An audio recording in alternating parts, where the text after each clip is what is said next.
जितनी मेहनत कर सको वही आपका रिजल्ट निर्धारित करते हैं। पेपर कौन बना रहा है? पेपर बनाते हैं आलसी लोग। आलसी लोगों पे इतना टाइम नहीं है कि बैठे और नए नए क्वेश्चन बनाएं। चीजें जो नहीं करनी है उन्हें ध्यान से सुनना। सबसे पहली, मैं ये भी कर लूं, मैं ये भी कर लूं, मैं इतना पढ़ लूं, मैं इसे भी पढ़ लूं, इस चक्कर में आकर के सारा का सारा सत्यानाश कर लेता है। नमस्ते मेरे प्यारे भाई, कैसे हैं आप सभी? उम्मीद है मस्त हो गए और बेहतरीन तरीके से अपने तैयारी में व्यस्त हो गए। यूपी पुलिस का एग्जाम बिल्कुल सामने है। बहुत कम समय बचा है यूपी पुलिस के एग्जाम के लिए। क्या हम इस तरीके से तैयारी करें कि लास्ट टाइम पर हम मैक्सिमम स्कोर कर सकें? देखो, मैंने कई बार कहा है कि शुरुआत की तैयारी और आखिरी के 10 15 20 दिन जो होते हैं उनमें जितना तुम गर्दा उठा सको, जितनी मेहनत कर सको, वही आपका रिजल्ट निर्धारित करते हैं। शुरुआत की करी गई मेहनत अगर लास्ट में हल्के पड़ जाओगे तो दिक्कत में आ जाओगे। और अगर शुरुआत में थोड़ा बहुत अगर एवरेज भी रहे हो लेकिन लास्ट में बहुत एग्रेसिव मेहनत कर ली, तब भी आप बेहतरीन स्कोर कर सकते हो। आज हम इसी चीज़ पर बात करेंगे। यूपी पुलिस 2026 आखिरी रणनीति में मैथ्स पढ़ाता हूँ। मेरी पूरी पूरी कोशिश रहेगी कि मैक्सिमम बातें मैं मैथ्स पर करूँ। आप मैथ्स में कैसे स्कोर कर सकते हो? सबसे पहले मैं बता देता हूँ कि भाई, टेलीग्राम जरूर ज्वाइन करके रखो। आपको सारी अपडेट जो भी होती हैं वो टेलीग्राम पर मिल जाती हैं। और साथ में स्केल अप एप्लीकेशन है अपनी, इसको जरूर डाउनलोड करके रखना। यहाँ पर आपको free of cost current affair वगैरह मिलते हैं और साथ में अपने बैचेस वगैरह भी सब आपको यहीं पे मिलेंगे। ठीक है, अब आते हैं आगे। पेपर देने जा रहे हो तो आपको उस पेपर के पैटर्न को बहुत अच्छे से समझना है। मैं क्या बताना चाहता हूँ, अगर आप देखोगे तो पेपर बोलता है कि मैथ के 37 सवाल आएंगे, रीजनिंग के 38 आएंगे, जीके के 37 आएंगे, हिंदी के 38 आएंगे, 37 38 करके वो चल रहा होता है। ठीक है, लेकिन सच बात यह है कि मैथ के सवाल कभी भी 37 या 38 नहीं आते। मैथ के सवाल का पैटर्न एक ही रहा है कि 20 से 25 सवाल मैथ के आते हैं। सिर्फ इतने सवाल आपको मैथ के हमेशा देखने के लिए मिलेंगे, इससे ज्यादा नहीं मिलेंगे। लेकिन मैथ के सवालों का जो लेवल रहता है वो बिल्कुल ऐसा नहीं रहता कि आप यूं ही जाओ और करके आ जाओ। थोड़ा बहुत ठीक ठाक रहेगा, इजी टू मॉडरेट रहेगा। और पूरा पैटर्न समझने की कोशिश करो। देखो, 30 से 40% जो होता है ना पेपर, वो सीधा पीवाईक्यू होता है प्रॉपर। मतलब डिजिट भी चेंज नहीं होती। जो पिछले पेपरों में आया है वो 30 से 40% एज इट इज मिलेगा इस पेपर में भी। इसलिए प्रीवियस ईयर क्वेश्चंस आपके लिए बहुत इंपॉर्टेंट है, कांस्टेबल के हो चाहे सब इंस्पेक्टर के हो। क्योंकि सब इंस्पेक्टर का लेवल भी बहुत हल्का रखा था, वो कांस्टेबल में मिल जाएंगे तो एज इट इज सवाल। 40-50% जो पेपर रहता है वो इजी टू मॉडरेट रहता है, इंस्पायर रहता है पीवाईक्यू से। जैसे पीवाईक्यू आए कुछ कुछ वैसे ही आते हैं, बस डिजिट चेंज हो जाती है। ठीक है, लेकिन 10 से 20% ए बस इतने सवाल ऐसे आते हैं। जैसे मान लेते हैं अगर 25 सवाल या 20 सवाल आपके पेपर में आ रहे हैं, तो आप ऐसा मान के चलो कि 2 क्वेश्चन ऐसे आएंगे जहां आप सोचने पर मजबूर हो जाओगे थोड़े बहुत, अगर एवरेज हो पढ़ने में तो। वरना ये 2 क्वेश्चन भी बहुत आसान आए, तुम्हें पता ही नहीं चलेगा। लेकिन सिर्फ 1-2 क्वेश्चन ही एग्जामिनर ऐसा बनाएगा जहां तुम्हें ट्रैप कर सके या फंसा सके। ठीक है, फुल स्कोर ना कर पाओ इसलिए सिर्फ 2-3 क्वेश्चन, 1-2 क्वेश्चन ऐसा डाला जाएगा जिससे कि तुम परेशान हो सको। अदरवाइज अगर तुम इतने हिस्से को देखोगे, लगभग लगभग 80-90% जो पेपर होगा वो या तो पीवाईक्यू से होगा या पीवाईक्यू से इंस्पायर होकर के बहुत इजी पेपर होगा। देखना जा करके मैथ्स का जब एग्जाम देने बैठोगे तुम पेपर में। ठीक है, तो इस हिसाब से आपके दिमाग में सारी चीजें बैठी रहनी चाहिए कि हमें कैसी तैयारी करनी है। बहुत ही आसान आएगा, ऐसा नहीं कि कुछ मुश्किल आएगा। जब सब इंस्पेक्टर का इतना आसान आ गया, बट कुछ कह नहीं सकते, यूपीपी का कुछ भी कहा नहीं जा सकता। बट मैक्सिमम चांसेस हैं कि इसी तरीके का पेपर आएगा। पर 20 में से 2 सवाल मुश्किल से ऐसे होंगे जो तुम्हारे लिए मुश्किल खड़ी करेंगे, अदरवाइज नहीं होंगे। ठीक है, लास्ट डे लाइट रखो। कई बार बच्चे क्या करते हैं लास्ट में, मैं ये भी कर लूं, मैं ये भी कर लूं, मैं इतना पढ़ लूं, मैं इसे भी पढ़ लूं, इस चक्कर में आकर के सारा का सारा सत्यानाश कर लेते हैं, लास्ट डेज खराब कर लेते हैं। सबसे पहली चीज, आपने अब तक जो पढ़ा है वो बहुत अच्छा खासा पढ़ा है। बहुत ज्यादा हवड़ दवड़ नहीं मचानी है लास्ट में। लास्ट में हमेशा कोशिश करो कि जो तुमने अब तक पढ़ रखा है उसे जितना हो सके उतना रिवाइज करो। रिवीजन बहुत ज्यादा जरूरी होता है लास्ट में। जितना हो सके रिवाइज करते रहो, बस इसके अलावा कुछ नहीं। लास्ट में कोई जरूरत नहीं किसी स्ट्रेस लेने की कि मेरा लास्ट अटेम्प्ट है ये, नहीं भाई, इसी बार होगा तुम्हारा सिलेक्शन 100% हो। ठीक है, नो न्यू टॉपिक, गलती मत करना, कभी भी नया टॉपिक मत पकड़ना लास्ट टाइम पे। ठीक है, बस रिवीजन रिवीजन और रिवीजन, रिवीजन करते रहना, इसके अलावा कुछ नहीं। लास्ट टाइम पर सबसे बड़ी एक ही चीज होती है, वो होती है रिवीजन, इसके अलावा कुछ नहीं। ठीक है, मैंने एक चीज और बोली, फॉर्मूला रिवीजन। जहां भी बात आती है मैथ्स की, तो मैथ्स में हमेशा फॉर्मूले बहुत इंपॉर्टेंट होते हैं। फॉर्मूले रिवीजन के लिए मैंने हमेशा बोला है कि आप 20 से 30 मिनट सुबह सुबह निकाल लो, अर्ली मॉर्निंग। सुबह उठे और सबसे पहला काम 20 से 30 मिनट फॉर्मूला रिवीजन करा। और मैं फॉर्मूले रिवीजन में एक चीज़ और बोलता हूँ कि सिर्फ आपको फॉर्मूले रिवाइज नहीं करने, आपको टेबल्स, पहाड़ों का बहुत बड़ा रोल होता है यार एग्जाम में। आपको कम से कम टेबल याद होने चाहिए, 1 से लेके 30 तक, ज़्यादा नहीं तो। इसके साथ में वर्ग, जो भी स्क्वायर है, स्क्वायर याद करो 1 से लेके 50 तक, ठीक है।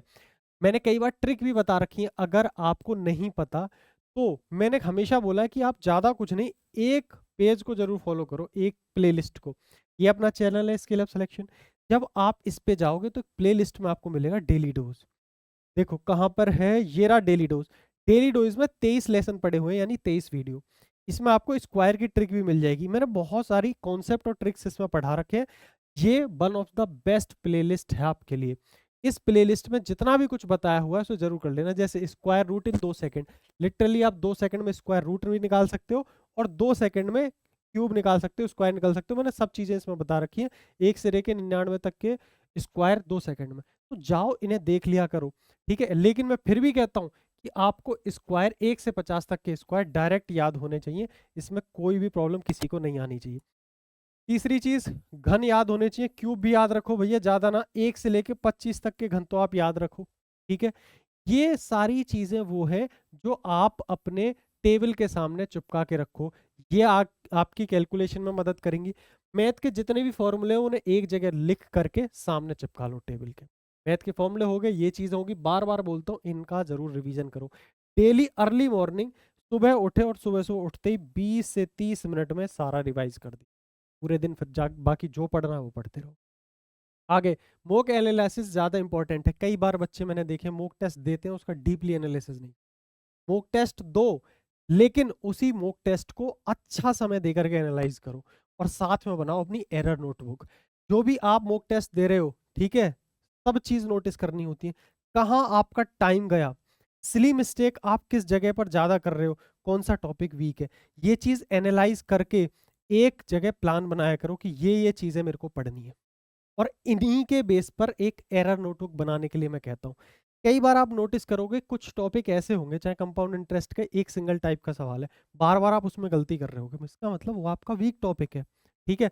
उसको आपको मजबूत करना, यूट्यूब पे गए, सीधा वो चीज़ डाली जिसकी वीडियो पसंद है, वहां से देख के अपना वो सीख लिया। कहीं से भी टाइम वेस्ट कहीं नहीं करना, सोशल मीडिया के चक्कर में नहीं पड़ना। बिल्कुल लास्ट में एरर नोटबुक बनाने के लिए मैं हमेशा कहता हूँ, यहाँ पर आप अपनी चीजों को लिखो। कुछ क्वेश्चन ऐसे होंगे जहां तुम कंफ्यूज हो रहे होगे कि भाई बार बार कुछ तो सोचता हूँ, चाहे वो जीके का ही क्यों नहीं हो, तो इसका मतलब आपको वो टॉपिक रिवाइज करने की जरूरत। मैथ का एक फिक्स टाइप का सवाल आपने देखा, मान लेते हैं कोई भी सवाल है, सीपीएसपी के बेस्ड पे कोई सवाल है, आप उसे बार बार गलत कर रहे हो, चुपचाप सेम सवाल उठाओ, अपनी एरर नोटबुक में लिखो। लास्ट टाइम पे ये एरर नोटबुक आपको बहुत काम देगी। एरर नोटबुक में चाहे जीके हो, हिंदी हो, कोई भी चीज़ हो, जो बार बार गलत हो रही है उसमें लिखते चले जाओ। एरर नोटबुक को लास्ट तक रिवाइज करते रहना है, क्योंकि इसमें वो चीज़ें लिखी हुई हैं जो आपसे बार बार गलत हो रही है। एरर नोटबुक बनाने के लिए बोलता हूँ। एरर नोटबुक कहाँ क्यों बनानी है, जितने भी मॉक टेस्ट दोगे उनमें जो गलतियां हो रही हैं वो एरर नोटबुक में लिखते जाओ, रिवाइज करते जाओ। अगला मॉक टेस्ट दो, पीछे वाला एरर नोटबुक रिवाइज करके आए हो, दोबारा गलती नहीं करोगे, स्कोर बढ़ता चला जाएगा, कॉन्फिडेंस बढ़ेगा। ये सारी चीज़ें आपने करनी है। चीज़ें जो नहीं करनी है उन्हें ध्यान से सुनना। सबसे पहली, न्यू बुक मत शुरू करना। लास्ट टाइम पे कभी भी नया पढ़ने की कोशिश मत करना। जो तुमने पढ़ा है अब तक बेस्ट है, उसके अलावा कुछ पढ़ने की जरूरत नहीं है। रैंडम यूट्यूब स्ट्रेटजी मत बदलो। अगर तुमने पहले से अपने लिए कोई रणनीति बना रखी है, स्ट्रेटजी बना रखी है, बहुत ज़्यादा स्ट्रेटजी मत देखो। स्ट्रेटजी देखने में तुम्हें मज़ा बहुत आता है लेकिन रिजल्ट नहीं निकलता, ठीक है। और एक चीज़ मैं हमेशा बोलता हूँ, जैसे मैं भी आपको रणनीति बता रहा हूँ, स्ट्रेटजी बता रहा हूँ, आप स्ट्रेटजी देखो, बट उस स्ट्रेटजी को अपना दिमाग लगा करके अपनी प्लानिंग के हिसाब से उसको इम्प्लीमेंट करो। ऐसा नहीं कि जो एक एक चीज बता दी गई है वैसे ही करनी है। आप समझदार हो, आप कितने बजे उठते हो, कैसे सोते हो, उसके हिसाब से आपको सारी प्लानिंग करनी होती है। स्ट्रेटजी से आपको चीजें सीख करके अपनी चीजों में इंप्लीमेंट करनी होती है, अपनी प्लानिंग में। तो बिल्कुल एज इट इज फॉलो नहीं करना होता। लोग कहते हैं 15-15 घंटे पढ़ो, 12-12 घंटे पढ़ो, कुछ नहीं होता लास्ट में। ऐसा नहीं है कि आपको 15-15 घंटे पढ़ना है। आराम से डेली 8 से 9 घंटे का टाइम, अगर 8 घंटे का टाइम डेली निकाल पा रहे हो लास्ट टाइम पे भी इनफ है, बहुत है। इससे ज़्यादा करने की जरूरत नहीं है। पीडीएफ पे आपको टेलीग्राम पे बहुत सारी पीडीएफ मिलेंगी, 1000 question, top 1000 question, top 100 question. किसी भी फालतू की चीज में मत पढ़ो। बस एक काम करो, लास्ट में जो आपने नोटबुक्स बना रखी हैं, नोट्स बना रखे हैं, हाइलाइट्स कर रखे हैं, चाहे वो लूसेंट की बुक हो, कोई सी बुक हो, जहाँ भी आपने नोट्स या हाइलाइट्स कर रखे उनका बार बार रिवीजन करते रहो। मॉक टेस्ट जो आपने दिए हैं उसमें जो एरर नोटबुक में जितना कुछ मटेरियल लिखा है आपने उसे रिवाइज करते रहो। कोई जरूरत नहीं है फालतू की किसी चीज़ को करने की। इन क्वेश्चंस के चक्कर से बढ़िया कई गुना आपको मॉक टेस्ट है, मॉक टेस्ट दिया करो। नेगेटिव लोगों से दूर रहो। अरे ये नहीं आता, अरे ये आता है पेपर में, अरे मैंने इतने पेपर दिए हैं, ये सब कुछ नहीं। ठीक है, सिर्फ पॉजिटिव लोगों के साथ रहो। जो आप पढ़ रहे हो, बेस्ट पढ़ रहे हो, उसी से आएगा पेपर। फालतू का किसी के चक्कर में मन नहीं पड़ना। ठीक है, बेस्ट रिसोर्स कौन कौन से होंगे? हमेशा PYQ सबसे ऊपर रहने चाहिए आपकी किसी भी एग्जाम के लिए। क्योंकि देखो मैं तुम्हें बात बताऊँ, पेपर कौन बना रहा है? पेपर बनाते हैं आलसी लोग। आलसी लोगों पे इतना टाइम नहीं है कि बैठे और नए नए क्वेश्चन बनाए, नहीं। पीछे से जो प्रीवियस ईयर क्वेश्चन है उन्हें उठाते हैं, अगले पेपरों में रखते चले जाते हैं। सालों साल यही होता है। ठीक है, प्रीवियस ईयर क्वेश्चंस बहुत इंपॉर्टेंट। मॉक टेस्ट आप दो, लास्ट के अगर आपके 3 दिन बचे हैं या 2 दिन बचे हैं तब मॉक टेस्ट देना बंद कर देना। अदरवाइज लास्ट के 2-3 डेज तक मॉक टेस्ट देते रहो। शॉर्ट नोट्स बना चुके होगे अब तक नोट्स, अब तो क्या ही नोट्स बनाओगे। जो भी आपके वीक टॉपिक्स हैं उनके आप नोट्स बना रहे हो अगर, तो उन नोट्स को वेरी शॉर्ट नोट्स बनाना, मतलब बहुत छोटे छोटे टाइप में उसको लिखा करो। एक पेज में, ऐसा नहीं कि एक पेज आपने लिखा उसमें से आएगा कुछ नहीं, ऐसा करा करो। फैक्ट टू फैक्ट चीजें लिखा करो। एक पेज अगर रिवाइज कर रहे हो तो समझ लो आपको बहुत 2-3 टॉपिक उसमें रिवाइज हो जाने चाहिए। इस तरीके के आपके शॉर्ट नोट्स। नोट्स जो कम समय में पूरा रिवाइज हो सके उसी को नोट्स कहते हैं। लिखने को तो पूरी किताब भर दो, उससे कोई फर्क नहीं पड़ता। कोई भी वीक टॉपिक है उसके नोट्स बना रहे हो तो आप शॉर्ट नोट्स बनाओ हमेशा, ताकि वो जल्दी रिवाइज हो सके।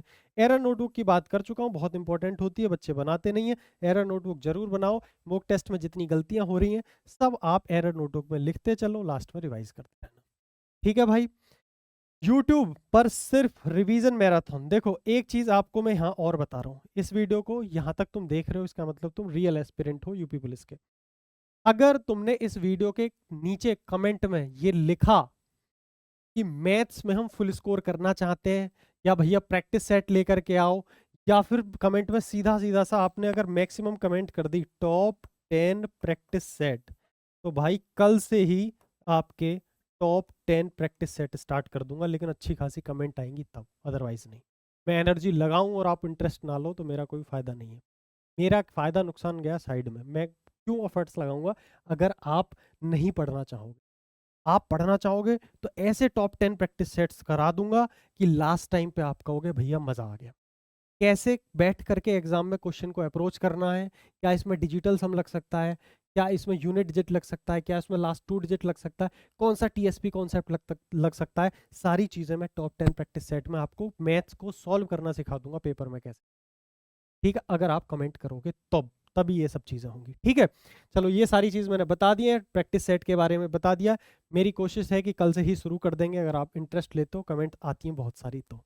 ठीक है, बाकी बहुत ज़्यादा टाइम नहीं है, बहुत ज़्यादा इधर उधर चक्कर में ना पड़ते हुए सबसे ज़्यादा ज़रूरी है अपने दिमाग को, अपने मन को शांत रखना। फ़ोन जिसमें आप ये वीडियो देख रहे हो उस फ़ोन में इंस्टाग्राम नहीं होना चाहिए, फालतू की कोई ऐप नहीं होनी चाहिए। आपके फोकस को ड्रेन करने वाली कोई भी चीज़ आपके फ़ोन में नहीं होनी चाहिए। इन सभी चीज़ों का आप ध्यान रखो। अपने अपने अपने मम्मी पापा का ध्यान रखा करो कि उन्होंने कितनी मेहनत करी है, तो आज हम मेहनत करने का टाइम हमारा है। हम पूरी जान लगा करके उनको एक वर्दी गिफ्ट में देंगे अपने ऊपर पहन करके। ये सभी चीज़ें जब आप सोचते हो तो आपके अंदर एक इंटरनल मोटिवेशन आता है, और इंटरनल मोटिवेशन सारे मोटिवेशन सारी चीज़ों से अलग होता है। वही आपको लंबे समय तक पढ़ने पर मजबूर रखे। इन सभी चीज़ों का ध्यान रखो, बाकी मस्त रहो, मुस्कुराते रहो। मिलते हैं अदर वीडियोस।